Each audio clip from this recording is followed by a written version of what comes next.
thedailymass.com.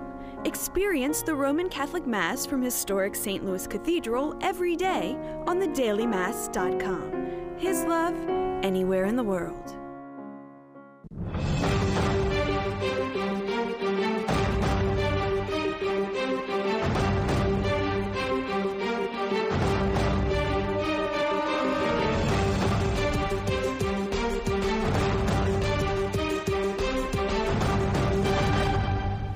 Good evening, I'm Sarah McDonald. And I'm Jason Angelette. Welcome to Issues in Faith. Well, this will be our last show for the summer. We'll be going on summer hiatus as things slow down in the church and in the city, and I welcome a new baby. That's right. So please, when we come back, I'm hoping to see some pictures. Of course. So we'll be out for July and August, and then June and July. June and July, and we're back in August, right? That's right. So, but like I said, just because things are slowing down here and slow down, there's still a lot of opportunities to be involved in the church, and you have a couple through Willwood's Faith and Marriage Ministry. Right, we actually have a retreat in June and July, so we have spots. Actually, the June retreat's already booked up, but the July retreat we're open for couples, and we also have our big diocesan-wide supper and substance that's happening at Rock and Bowl. That's coming up. That's July 12th. It's a Friday, and speaker couple is Arthur and Shirley Dupree. Family, a beautiful family. They have 11 children. Wow. An amazing story of just trusting God, and they're just so much excitement and joy in their marriage and their family, and so I'm really excited for them to be a part of that night. And it's food, frames, bowling, shoe rental, drinks, good time, presentation, all included for $75 for the couple. That's pretty good date night. It's a great date night, and then even couples can stay afterwards and hang out at Rock and Bowl once we finish up at 9:30. So it's from 7 to 9:30, and tickets are available now, and you can go online and get those at willwoods.org. That's right, willwoods.org. And of course, through the Archdiocese, we've opened the Synod. We had the first consultation session last night at St. Margaret Mary in Slidell. We'll have consultation sessions throughout the month of June. With Archbishop Amen being present for all of them. We'll take a hiatus from those in July because most people do, again, go on vacation and have some time away. Off, which is good. But we'll kick off with a bang in August. Again, the first session of August is for youth, teenagers. At Camp Abbey, they'll have the opportunity to come together to give their input to Archbishop Amen and celebrate Mass with him. And then we will finish up the consultation sessions from August through mid-September. And all of those dates are on the Synod website, which is synod.arch-no.org. Dates and places and times and all that. That's right. Dates, places, times. No excuse for people not to get there. But like we've talked about before, if you can't get to one of the sessions or you're uncomfortable with one of the sessions, you can definitely fill out the contact form on that website and submit it, because the more feedback, the better. No, exactly. That's what this opportunity is for, and we want everybody to be able to open up and share what's on their heart and what they feel, and to let the Archbishop, the Archdiocese know, and to be able to take that in consideration for sure. Definitely. So get involved in the Synod this summer. We have the Summer Synod. And also for young people, we mentioned Camp Abbey will be the place for the youth session. Camp Abbey has a few more spots left, just a few in June for the boys. That's great to hear. That's right. There's a lot of people coming into it. So, but if you're on the fence or if you haven't decided, now's the time. You got to do it. That's right. You can contact Billy O'Regan at boregan@arch-no.org. He can let you know what spots are available. Again, there are no more girl spots. We can put you on a waiting list for the month of July for young girls. But boys, we do have some spots available in June. And like I said, just a few. So you'd want to get in there quickly as possible if you wanted to get to Camp Abbey.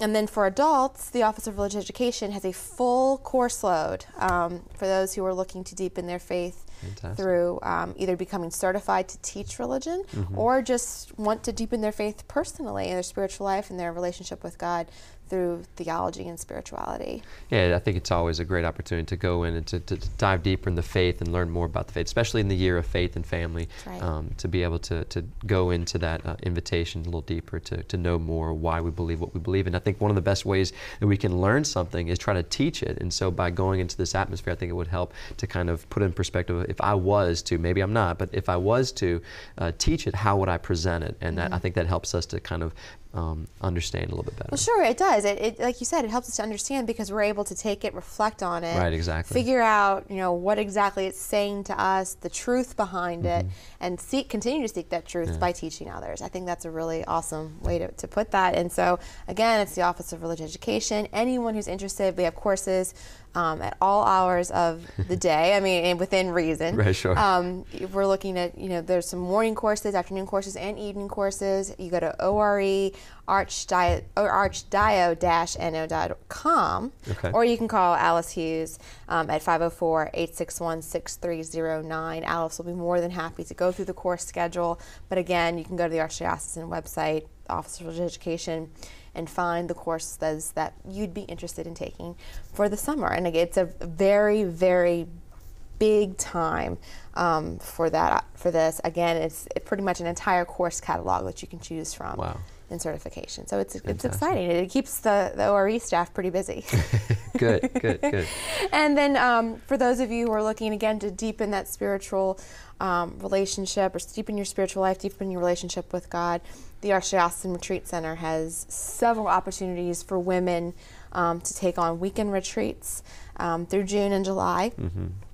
It's, people are still not aware at times that the Archdiocesan Retreat Center, formerly the Cenacle, is open. That's right. So we want to make sure we're getting that word out. We have had retreats at the Retreat Center since January, and they are now scheduled all the way through next December of 2015. So we'll be releasing that new course catalog very soon, or course catalog, listen to me, a new retreat schedule very soon. But this summer specifically, there's lots of slots open for June and July, leading up to a 5-day silent reflected retreat in July, which is for men and women, clergy, lay, religious. It's open to anyone who wants to come in, and I think the theme of it is perfect for the summer. It's just come away with me. And you're able to go and find that quiet. Can you imagine 5 days of quiet just to reflect in your relationship with God? I was at Mass on Sunday, and the priest in the homily said, a lot of people are taking vacations this summer, but don't take a vacation from your prayer time. Right. And in a special way, finding that time away with God. Whatever we do, wherever we go, make sure we include God with us. But in a special way, a retreat can really just boost your faith and your strength and your walk with the Lord. So definitely highly encourage anybody who's thinking about it or haven't maybe thought of it before, take advantage of this opportunity. That's right. And you mentioned the opportunities for married couples to go together, one in June and July, and now we have these opportunities to go as individuals, and it's so important no matter where you are in life, whether you're single, married, a clergy or religious, to be able to take that time to deepen your own life, because your relationship with God is going to impact your relationship with everyone else and how you walk towards everything else in your life. I like to say it to the couples when we do married couples retreats, like retreats are very important, and we see Christ himself when the crowds pressed on him in Luke's gospel, he retreated to the mountaintop to spend time with the Father in prayer. And I feel like that's something that we need to understand, that we too have an opportunity that we can climb the mountain, maybe not as high here in Louisiana, but we can find the Cenacle, Monkey Hill, Monkey Hill, right? So, but we can go to the Cenacle, we can go to the Abbey, and we can find these opportunities to be deepened, enriched in our faith, and have that mountaintop experience in maybe some of our low-lying areas. That's right, but we do. We have lots of opportunities throughout the summer, and it is so important, as your pastor mentioned, that we don't forget God in our summer vacations. And it's so easy when you're planning your vacation not to think about that church time. But I am always uplifted whenever we go to the beach. I think this is going to sound funny. We head to the Gulf Coast, as most families would here. If we're blessed enough to do that this year, you see a lot of Louisiana license plates, and even people in church. And the residents of Pensacola, we have some family who live there now, always say it's so funny because churches get really full during the summer. That's great. Because everybody's on vacation. And so that's always uplifting to hear. But there are opportunities to find Mass, Mass on Sunday or Saturday evening, no matter where you're going.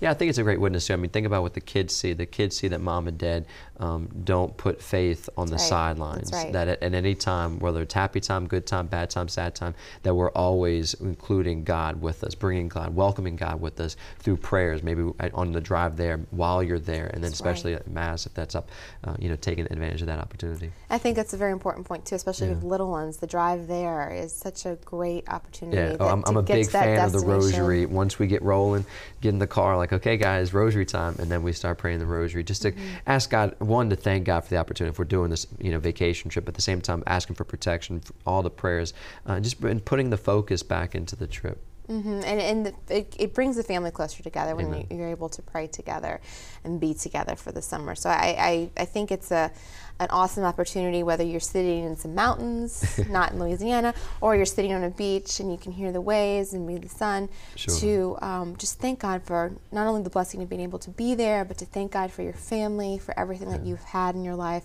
and to thank Him really for His creation. Yeah, and to take advantage of the spiritual rest of a retreat. I mean, we do, some people say, at times after the vacation, they say, oh, I need a vacation from my vacation. I think that's what a retreat is. A retreat is your vacation from your vacation. It's that spiritual rest that we look for, that we long for. And I think sometimes we try to find it on the beach, and maybe we don't find it because it gets kind of confusing and it's hot and you got sunscreen and the kids running around. But that retreat, that mountaintop experience, be able to find that rest and to allow the new year to come for us in a new way. Very good. Well, we are wishing all of our viewers a very happy and blessed summer. And we have a little bit more coming up in the rest of the show that will be part of our summer preview. And we'll be right back. The science of learning is an imperfect one, but Louisiana Catholic schools have consistently instituted a formula for success. An astonishing 95% of Catholic school students go on to college.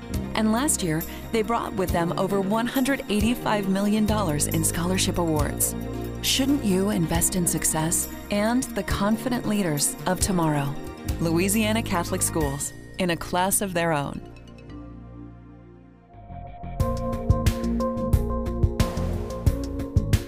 Continue our summer preview, we are joined by Shannon Murphy, Volunteer Services Coordinator for Catholic Charities, to talk about a faith-based service opportunity for teens in the area through SERVE. Thanks so much, Shannon, for being with us. I'm so happy to be here, Sarah. Well, first of all, tell us what SERVE is. SERVE stands for Students Engaged in Reflective Volunteer Experiences, and it's a partnership with Volunteer Services Catholic Charities and the Office of Religious Education. We came together and decided that we needed to do a more coordinated effort for our high school youth to be able to achieve those service hours, but also to work individually, but to feel part of the church as a whole. And that's so important because as Catholics, as Catholic Charities, the Office of Education, anyone can serve the community and have a good heart, but you're offering an opportunity for students to go a little bit deeper into the service opportunity. Right. They really form relationships because they're volunteering with the same population for a week. And they're volunteering either for 40 hours or for 20 hours. And really getting to develop those relationships, to think hard about why do we do this service? This is the beginning of me as a young adult in the church, and hopefully it's the beginning of them serving for the rest of their life as part of the church. And so we mentioned this for teens. Who can be part of SERVE? Sure. It's for entering freshmen through entering seniors, and they choose the weeks that they want to participate. We have Second Harvest, Head Starts, O's and Amen, and Good Shepherd, and they volunteer for a week's time frame. So we ask that they not have doctor's appointments and vacations and things like that. But we have students that come back year after year, and that just makes me smile because it means that they got a positive experience and they form those relationships not only with the kids in the classroom, but sometimes with the teachers, and they've been able to see them grow up. And I think that's another part of that reflective piece, and to see students coming back year after year, especially some that maybe might have gotten pushed in by their parents when they were entering freshmen, to see them come back. You said that makes you smile, but what does that mean for the other people, for the people they're serving? Well, we've had students that definitely have come in and grandma signed them up, and they are just there the first day. And then they started to feel like, I'm being treated like an adult. I'm wanted here and I'm needed here, but also I'm needed by this homeless population that I'm serving, or I'm needed by this 3-year-old that I'm working with in Head Start. And me being here as another young person who cares for them and is praying for them and wants to be with them. And you mentioned they have week-long sessions. When do the sessions run, and can you do more than 1 week?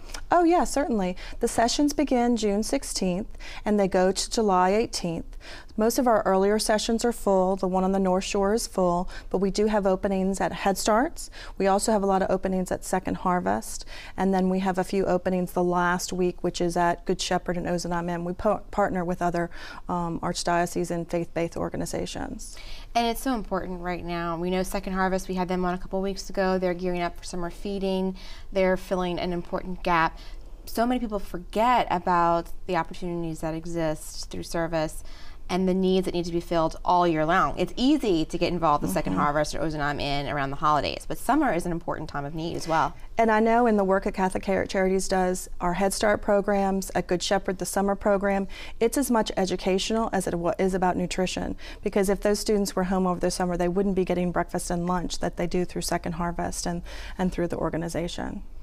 All right, so kids who are coming in, what can they expect from coming into camp? So basically, and I get this question a lot from parents because they're like, I'm not going to have my son or daughter in charge. No, you're not going to be in charge. Your son or daughter will be assigned usually to a classroom or they'll be assigned to a task. So at Ozanam Inn, they're cutting up vegetables, they're helping to serve the meal, they're folding laundry and making beds. At our education sites, they're a teacher's assistant. So basically, they're playing with the kids, or at Good Shepherd, which are older children, they'd be working one-on-one, either doing games, playing basketball, or doing some reading tutoring or helping them practice their reading skills. And so they're coming in, they're going to get an orientation, they're not going to be sent out into the community to just do whatever. They're going to get an orientation, they're going to work for the week, and they're going to have some sort of closing as well? Yes. What they do is they come in, we start every day with prayer. Each of our sites are supervised. They'll be assigned to a certain classroom or certain task. They'll do that same task Monday, Tuesday, Wednesday.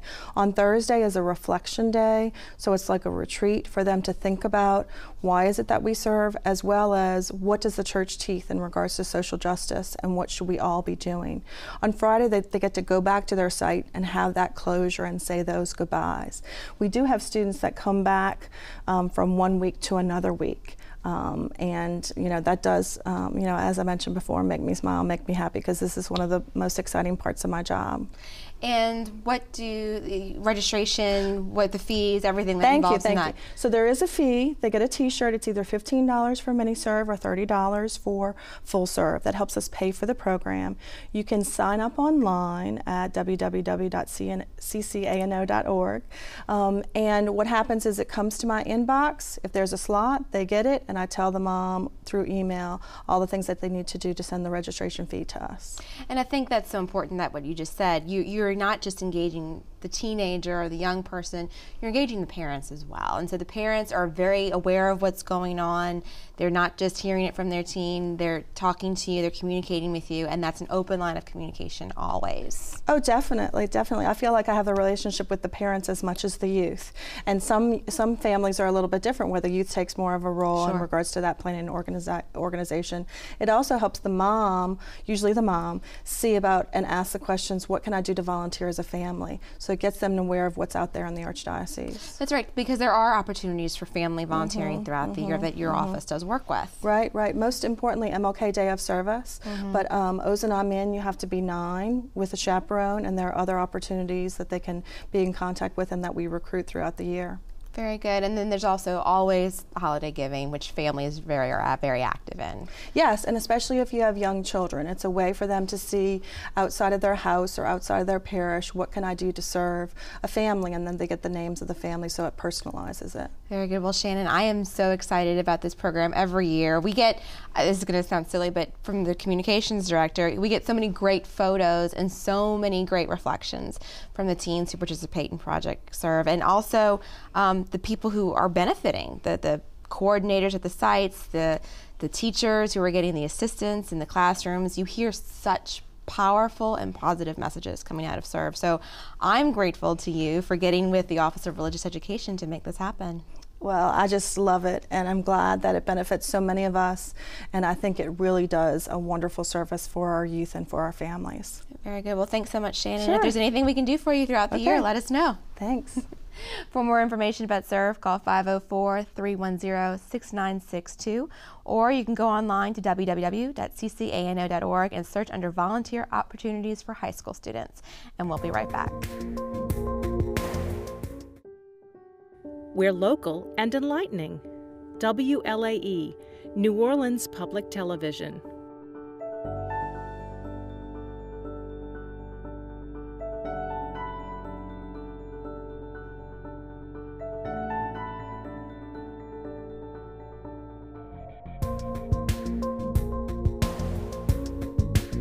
World Communications Day is Saturday, and one local parish is taking action on Pope Francis' call to be present in the media. Janet Gross takes us to Mary Queen of Peace for a special kind of presentation, one on social media and the church. It's an ever-changing world with ever-changing ways to say stuff. That's the idea behind this talk at Mary Queen of Peace in Mandeville. Held to coincide with World Communications Sunday, the focus is on telling the good news. There's so much information coming at us at all times through these new blessed opportunities we have for communication. It's a lot, it's so much. And so how do we even begin to think about engaging that faithfully when platforms change overnight and gadgets change overnight, and it's just hard to keep up with? You won't find many arguments on that here. I try to keep up with it, and it's ever changing. But what's this world going to turn to? I mean, we're looking and talking about communications, and the digital world, I think, is killing it. It's certainly changing ways we interact, which is why this Loyola professor spreads the word about spreading the word digitally. From the get-go, before we think about any kind of media, we're thinking about the fact that as church, we're called to go and proclaim, to go and tell. And those are communication words. We've always, as a church, worked with different kinds of media, the arts, architecture, theater, literature, all those kinds of things. So this is kind of like the new chapter, social media, digital media, in a long line of other kinds of media. More and more people are connected these days. Even the Pope poses for selfies and tweets. By having the message from the Pope on Twitter every day is very inspiring to me to be able to have that. And what I found is when I share that, the people that are liking that on my page, more of them are my non-Catholic friends than my Catholic friends. I think it's very, very significant that our Holy Father called the internet a gift from God. You know, and in a sense, he reminded us that it's basically something that is good, and that it can be used for so much good to proclaim the gospel. So we need to keep looking for ways to use all these wonderful methods of communication to share that good news. The message here, put it to good use. There's a lot of bad out there on social media, so get the good out there. It might just bring them in. It ultimately comes down to a personal encounter that these methods, whether it's Twitter or Facebook or whatever it is, that these methods that maybe will touch someone and touch someone's heart will hopefully draw them closer to Christ and to the church. We've been told to go and tell. Perhaps today that might include a text or a tweet. I'm Janet Gross for Issues and Faith.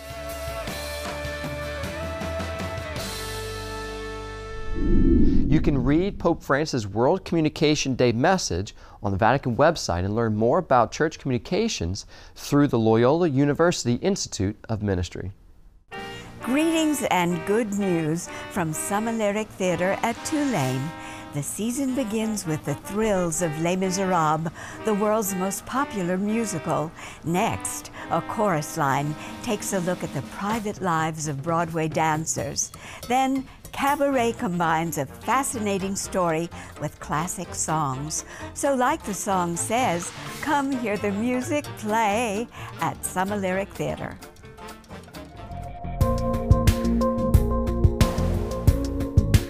If you have a question for us or have an idea for a story you'd like to see on air, please write to us at Issues in Faith, 3330 North Causeway Boulevard, Suite 345, Metairie, Louisiana 70002, or email us at questions@wlae.com.